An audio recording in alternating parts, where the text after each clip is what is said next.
నేను మీ శ్రీనివాస్ చౌహాన్ అడ్వకేట్. మిత్రులారా, ఏదైనా ఒక ఉమ్మడి వ్యాపార సంస్థ నిర్వహిస్తున్నప్పుడు ఎవరైనా ఒక భాగస్థుడు అక్రమ చర్యలు లేకపోతే వ్యాపార సంస్థకు సంబంధించిన తప్పుడు కార్యకలాపాలు నిర్వహిస్తున్నప్పుడు అతన్ని ఏకపక్షాన తొలగించే అవకాశం ఉంటుందా? అతన్ని ఆ వ్యాపార సంస్థ నుంచి బహిష్కరణ చేయవచ్చా?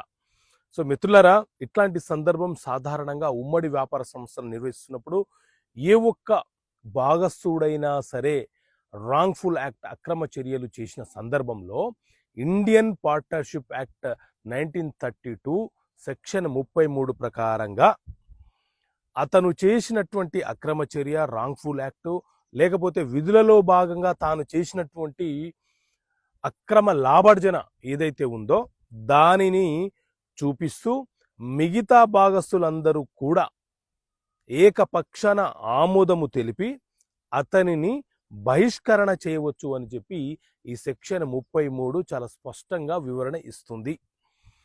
అతన్ని బహిష్కరణ చేయకపోతే ఏం జరుగుతుంది అని అంటే, అతను చేసినటువంటి రాంగ్ఫుల్ యాక్ట్కి వ్యాపార సంస్థలోని భాగస్థులందరూ కూడా ఉమ్మడిగా బాధ్యత వహించే అవకాశము అవసరము ఏర్పడుతుంది.